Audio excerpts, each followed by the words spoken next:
Week number 6, diffusing ideas across the organization. Although you don't have a lot due this week, only the discussion board, there's a lot of work to be done and accomplished. So let's just start out by looking at what there is to do this week. This week's assignment list is short. You only have the discussion board, diffusing ideas across the organization, and your peer-to-peer group work, adopting strategy and feasibility plan. There are several very good resources. First one is the Association of Change Management's Professionals, Standards for Change Management.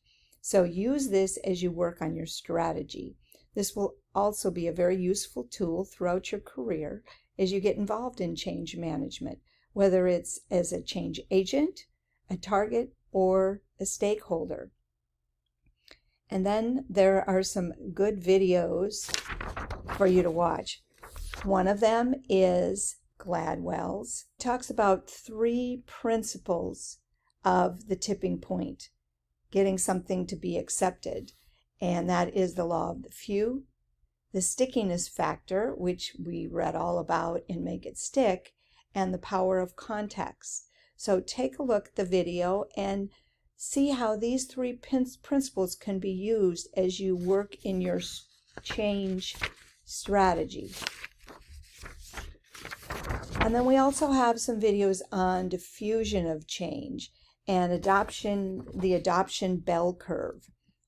And so this adoption bell curve is quite interesting. It goes through the different stages, the different types of acceptance.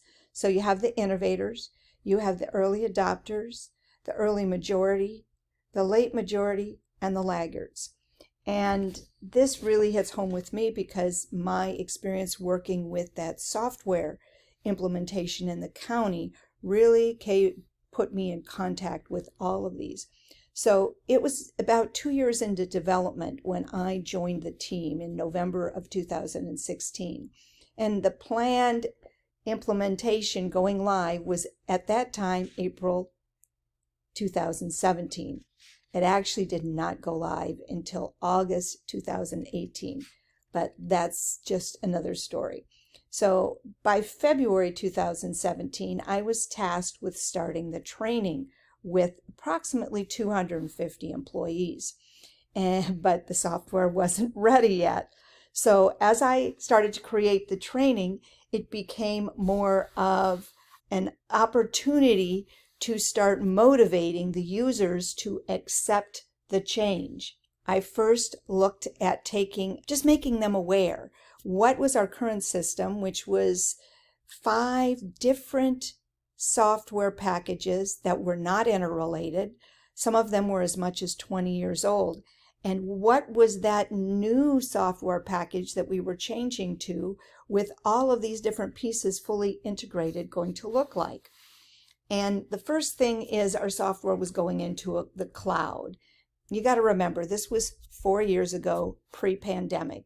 So being in the cloud was very innovative and progressive, especially for small local governments. So that had the innovators. They were ready to go when they heard this new software was going into the cloud. Then I showed how the new system would be so easy to use and allow the customers of the building department to actually process, apply for, and issue permits, just like Amazon orders. And early adopters came on board with that idea. Then in those early trainings, I shared other government agencies' positive implementations, who was using it, how they were using it, and how it was helping them do their job better. And this is how I got the attention of the early majority. The late majority, they needed some work. It actually took the whole throughout the training period to get them on board. Once they started using it, becoming familiar with the pieces of it, seeing how it worked, how it would work. And we actually did a 30-day user acceptance test process everyone that was going to be using the software was part of that. So they really got a nice acclimation to it before it went live. And our late majority came on board. But of course, the laggers. With 250 employees, that was almost 40 people if you take into account the 15%. Now, most of them, after about 90 days of watching and working with the system smoothly, came to accept it. But there were a few that decided it was time to retire or just leave the county. And then finally, which is not on our bell curve, the saboteurs. We had a few of those. One in particular was the manager who had been with the county over 30 years. And this individual pretended to agree with the change, go along with all the steps in the process, but at every opportunity exhibited resistance, tried to undermine the efforts, and eventually the actual director had to have some one-on-one communication to try to resolve the issue. As I went through the training process and bringing all of the different groups on board with accepting the change, I had to meet each group where they were. Sometimes it took individual work with them to accept the process, other times in small groups. But I had to help them get past their fears and concerns.